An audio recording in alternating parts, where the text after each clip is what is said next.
students, today we will study choice of form of business organization. In the last class, we have studied about the company and the difference between private and public companies. Now today we will see how we choose the business. And it is evident that each form has certain advantages as well as disadvantages. कोई भी business जब हम शुरू करते हैं तो उसके advantages भी होते हैं और डिसएडवांटेजेस भी होते हैं. तो एडवांटेजेस को माइंड में रखने के बाद ही हम बिजनेस के चूज़ करते हैं ताकि हम कोई अप्रोप्रिएट बिजनेस ऑर्गेनाइजेशन को स्टार्ट कर सकें. The important factor determine the choice of organizations are we have factors, most advantages and least advantages. इसको बेटा एक टेबल के फॉर्म में देखो, अपने जब एनसीईआरटी की बुक देखेंगे तो उसमें दिया हुआ है factor influencing the choice of form of business organisation. तो इसमें हमने 3 कॉलम बना रखे हैं, कॉलम के रूप में डिवाइड कर रखा है इसने. फैक्टर्स, फर्स्ट कॉलम है फैक्टर और सेकेंड है most advantages and least advantages. तो पहला फैक्टर्स है अवेलेबिलिटी ऑफ कैपिटल्स. तो मोस्ट एडवांटेजेस में कंपनी और लीस्ट एडवांटेजेस में सोल प्रोप्राइटरशिप. सेकेंड फैक्टर है cost of formation. Cost of formation में मोस्ट एडवांटेजेस में सोल प्रोप्राइटरशिप है और लीस्ट में है company. Easy formation, most advantages में सोल प्रोप्राइटरशिप और लीस्ट एडवांटेजेस में company. Transfer of ownership, company accept private company और लीस्ट एडवांटेजेस में partnership. Then we have factors है मैनेजरियल स्किल्स. तो मोस्ट एडवांटेजेस में कंपनी एंड लीस्ट एडवांटेजेस में sole proprietorship. Then regulation, flexibility, continuity और liability, ये most advantage और least advantages में बहुत अच्छी तरीके से डिवाइड करा हुआ है.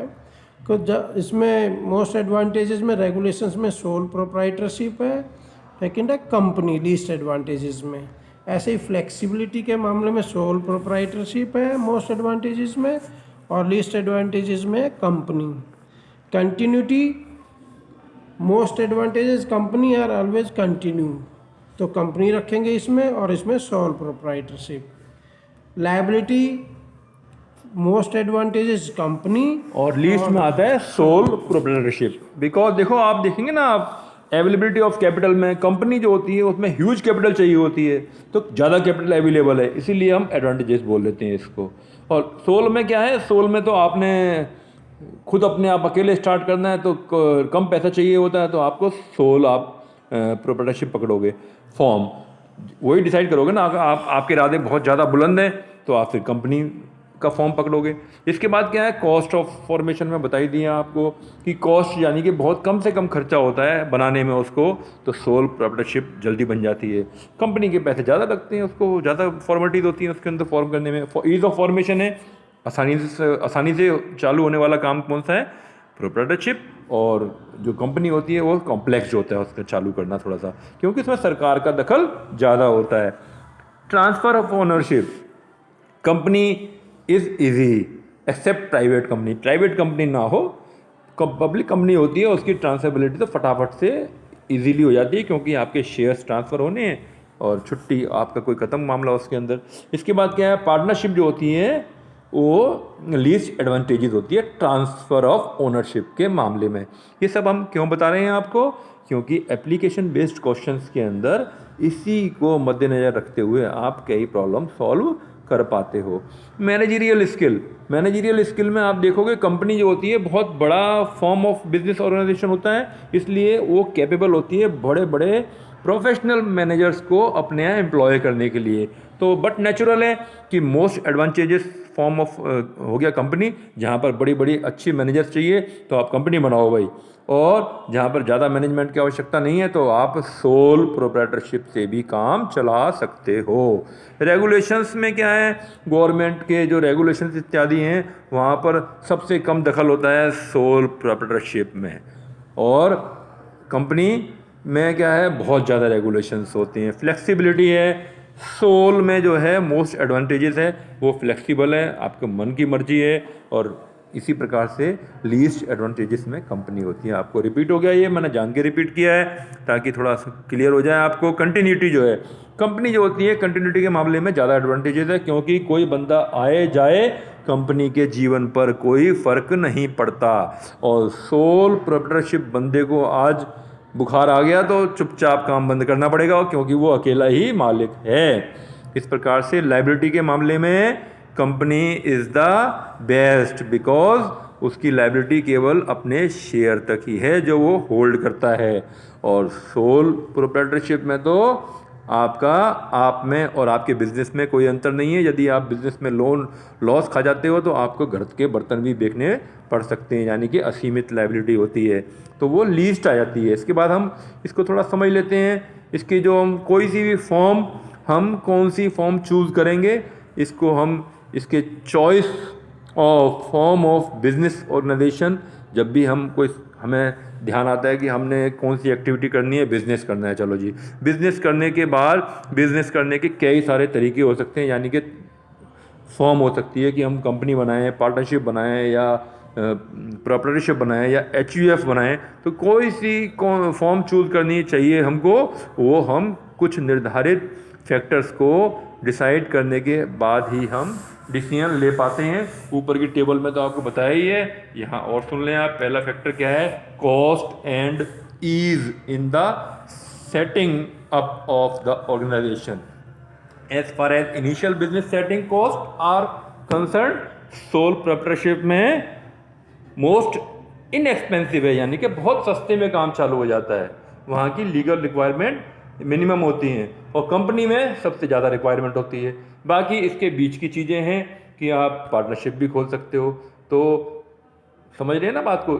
सबसे इजीएस्ट होगी सोल प्रोप्राइटरशिप और सबसे कॉम्प्लेक्स्ड हो गया कंपनी। इसके बीच में आप कोई सी भी चीज़, अगर कॉस्ट को मद्देनजर रखते हो सेटिंग अप की, तो कुछ भी फॉर्म को आप चूज़ कर सकते हैं। सेकंड चीज़ क्या मद्देनजर रखोगे आप, लायबिलिटी, यानी कि अगर आप लायबिलिटी किस प्रकार की चाहते हो। सोल प्रोप्राइटरशिप में और पार्टनरशिप के अंदर लायबिलिटी क्या होती है, अनलिमिटेड होती है। पार्टनर्स की लायबिलिटी, ओनर की liability is unlimited in both the form. किस किस में, प्रोप्राइटरशिप में और पार्टनरशिप में। अगर आप चाहते हो कि लायबिलिटी मेरी कोई ज़्यादा ना रहे तो आप क्या पकड़ोगे, सीधा सीधा कंपनी बना लोगे। और इसके बीच में एचयूएफ जो है उसमें केवल कर्ता की लायबिलिटी अनलिमिटेड होती है, बाकी सब मेंबर्स की लायबिलिटी लिमिटेड होती है। इसके बाद आ जाता है कंटिन्यूटी, यानी कि निरंतरता की दृष्टि से आप उसको कसौटी पे कसोगे तो कौन सी फॉर्म आपको चाहिएगी। तो देखो जी, मैंने बताया ही था आपको, सोल में तो निरंतरता की बहुत कमी होती है, पार्टनरशिप में थोड़ा उससे ज़्यादा कम हो जाता है मामला। कोई भी बंदा गड़बड़ होती है तो वो सब कंटिन्यूटी में फ़र्क पड़ जाएगा उसमें, कंपनी में नहीं फ़र्क पड़ता कोई, ठीक है ना। जैसे बताया ना आपको, कोऑपरेटिव में भी कोई असर नहीं पड़ेगा। इस प्रकार से इस कंटिन्यूटी के मामले में company is better than sole proprietorship और पार्टनरशिप, ठीक है। इसके बाद आता है चौथा फैक्टर, ये आपको देख लेते हैं हम। चौथा फैक्टर है मैनेजमेंट एबिलिटी, यानी कि आपका अगर बिजनेस ऐसा है जिसके अंदर हाई क्वालिटी मैनेजर्स चाहिए तो भैया चुपचाप से आप कंपनी बना लो। यानी कि आपका इतना बड़ा स्केल पे कर रहे हो काम, उसमें प्रोप्राइटर उसको हैंडल कर ही नहीं सकता, तो वो मैनेजर अपॉइंट करेगा, उसे कंपनी चूज़ करनी पड़ेगी फॉर्म। और जहाँ पर आप चाहते हो कि मैं खुद ही अपने आप कर सकते हैं तो वो सोल प्रोप्राइटरशिप लगा लेगा। और कई जगह क्या है, 2-3 लोग मिलकर कर लेंगे तो वो पार्टनरशिप बना लेगा। तो ए सोल प्रोप्राइटरशिप में find it difficult to have expertise in all functional areas. भाई एक आदमी कहाँ तक कर लेगा हर काम को बढ़िया। In other form of organisation like partnership and company there are no such problem. Partnership में भी फ़ायदा होता है, क्योंकि एक पार्टनर को जो चीज़ नहीं आती होगी तो क्या पता दूसरे वाले को वो अच्छी तरह से आती हो। तो इस प्रकार से 3-4 लोग मिलके ढंग से काम चला लेते हैं। तो ये हो गया जी। इसके बाद आ जाता है अगला पॉइंट आता है कैपिटल कंसीडरेशन। अब companies are in a better position to collect the large amount of capital. जहाँ पर बहुत बड़े फंड चाहिए, आपका बिजनेस ऐसा है कि वहाँ पर बड़े स्केल पे कर रहे हो आप, तो आपको यानी कि बड़ी मैन्युफैक्चरिंग करनी है आपने कोई बड़े लेवल पर, तो कंपनी आपको फॉर्म करनी चाहिए। But the resources of a sole proprietorship are limited. उनके रिसोर्सेज लिमिटेड होते हैं, तो वो बड़े स्केल पे काम पर नहीं कर सकते। तो ये ध्यान करना पड़ेगा आपको। छठा पॉइंट आया था इसके अंदर, डिग्री ऑफ कंट्रोल। देखो, अगर आप कंट्रोल अपना चाहते हो, सारी चीज़ें अपनी मुट्ठी में रखना चाहते हो, तो चुपचाप से सोल प्रोप्राइटरशिप खोल के बैठ जाओ, क्योंकि अकेला मालिक होगा, किसी से आपने पूछना नहीं है, किसी से आपने कोई राय नहीं लेनी, आप ही मालिक हो। थोड़ा सा कंट्रोल आप छोड़ना चाहते हो तो आप पार्टनरशिप कर लो। और कंपनी जो है, कंपनी में तो फिर भाई साहब देखो, कंपनी तो बहुत सारे मेंबर्स हैं, बहुत सारे लोग हैं, उसमें तो मैनेजमेंट अलग ही है बिल्कुल। तो इस प्रकार से नियंत्रण किस प्रकार का चाहते हो आप। और देखो कंपनी के अंदर भी, जब कंपनी में मैंने आपको समझाया था, पिछली बार पढ़ाया था कि कैपिटल का जो स्ट्रक्चर मेंटेन करते हुए अगर नियंत्रण ज़्यादा अच्छी तरह रखना चाहते हैं तो डेट कैपिटल ज़्यादा रखते हैं, क्योंकि कम शेयर होल्डर्स के अंदर ही नियंत्रण का डिवीज़न होता है। अब डेट कैपिटल कम है, शेयर कैपिटल ज़्यादा है, तो नियंत्रण जो है डाइल्यूट हो जाएगा बहुत सारे शेयर होल्डर्स के अंदर। राइट, समझ रहे हैं पॉइंट आप। इसके बाद आ जाता है सेवंथ पॉइंट क्या है, नेचर ऑफ बिजनेस। ये भी इम्पैक्ट डालती है, ये भी असर डालती है कि हम कौन सा form of business organisation choose करें उस बात के ऊपर। If direct personal contact is needed with the customer, such as in the case of a grocery store, proprietorship may be more suitable। भाई जहाँ पर आपको ग्राहकों से सीधा आत्मीय संबंध बना के रखने हैं, आपके आंखों की शर्म या आपकी इज्जत हो रही है और बड़े उसके आपके नाम से चल रहा है काम, तो वहाँ पर कंपनी कुछ नहीं चलेगी। कंपनी में कोई किसी को नहीं जानता, क्योंकि कंपनी में तो मालिक पर्दे के पीछे होते हैं। कंपनी तो आपका जो प्रतिनिधि होता है वो होता है BOD, यानी कि बोर्ड ऑफ डायरेक्टर। उनके बेस पर वो अपॉइंट करते हैं, BOD डायरेक्ट अपॉइंट करते हैं मैनेजर्स को, प्रोफेशनल्स को। प्रोफेशनल चलाते हैं कंपनी को आपके बिहाफ पर। तो आप कहाँ पर हो, आप तो पर्दे के पीछे हो गए ना, तो वहाँ पर आपका कोई पर्सनल कॉन्टैक्ट नहीं होगा ग्राहक से। तो ध्यान रखें, जिस चीज़ के अंदर कोई पर्सनल कॉन्टैक्ट जरूरी है तो उसमें आपका प्रोप्राइटरशिप या partnership is the most suitable form. तो यही इस प्रकार से क्वेश्चंस आते हैं एप्लीकेशन बेस्ड उसमें।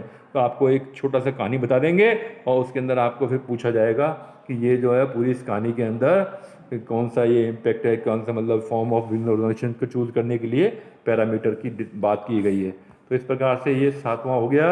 इसके बाद आ जाता है आपका लेसन, यहाँ पर कंप्लीट होता है। अब आपने जान लिया होगा सारा कि हमने क्या क्या पढ़ा है इस लेसन के अंदर।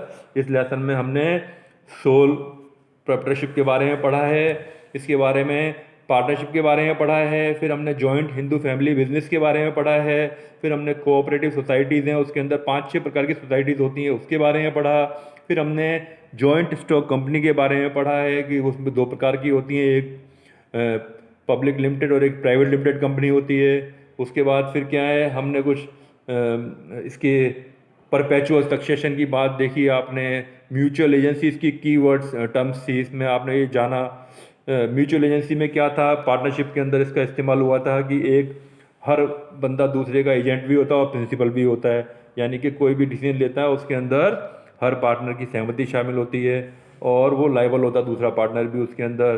परपेचुअल सक्सेशन का मतलब क्या था, जगह जगह इस्तेमाल हुआ है ये जो की टर्म है। इसमें क्या है, ये है कि इसके अस्तित्व की बात करता है कि हम जैसे कंपनी होती है उसका परपेचुअल सक्सेशन होता है, उसका अस्तित्व जो होता है वो कानून के द्वारा ही मर सकती है, वो किसी बंदे से के आने जाने से उसके ऊपर फ़र्क नहीं पड़ता। इसके बाद क्या है, ये सब चीज़ें आपने आर्टिफिशियल पर्सन होती है कंपनी, ठीक है ना। तो ये सब बातें आपने पढ़ी हैं और इसके बाद आप इसकी ध्यान रखेंगे समरी को भी और इस पर ध्यान देंगे और थोड़ा इसको पढ़ लेंगे इसको, तो जो आपको रिवीजन भी हो जाएगा इसके अंदर। और इसको इस चैप्टर को यहीं पर हम कंप्लीट करते हैं और आपसे अगली क्लास के अंदर फिर नेक्स्ट चैप्टर का डिस्कशन करेंगे और तब तक आप अपना रिवीजन भी साथ साथ करते रहें और ध्यान से पढ़ें बिल्कुल। और देखो अगर आप अपने आप घर पर नहीं पढ़ोगे तो इस बार बड़ी दिक्कत आ जाएगी, क्योंकि रेगुलर क्लासेस तो लग नहीं रही हैं। तो इस प्रकार आपने ज़रूर ध्यान रखना है, होमवर्क कंप्लीट करते चलें। ये मत सोचो कि सर जी चेक नहीं कर रहे हैं होमवर्क तो क्या कंप्लीट करना, असाइनमेंट्स कंप्लीट करते चलें, रिकॉर्ड भी इनका रखें। ये सब चीज़ें जो होती हैं आपके फाइनल असेसमेंट के लिए काम आएंगी। और ये मत सोचना कि आप ये निकल गया असाइनमेंट की डेट तो ये आपने नहीं किया तो आपको बाद में फिर भुगतना पड़ जाएगा। और इसके बाकायदा नंबर भी असाइन होते हैं इन सब चीज़ों के, 10 नंबर कम से कम आपके इसमें इसके होते हैं। और ये शॉर्ट आंसर क्वेश्चंस हैं आपके, ये तो बहुत सारे आपसे पूछे भी गए हैं, इन सब क्वेश्चंस को भी करना, कुछ छोड़ना मत कुछ भी। कोई डाउट आता है तो आप कभी भी पूछ सकते हैं, ओपी शर्मा सर से पूछो, दीपक ठाकुर सर से पूछो, कोई दिक्कत नहीं है। कभी भी व्हाट्सएप पर आप अपनी प्रॉब्लम को डिस्कस कर सकते हैं। तो bye for now, take care.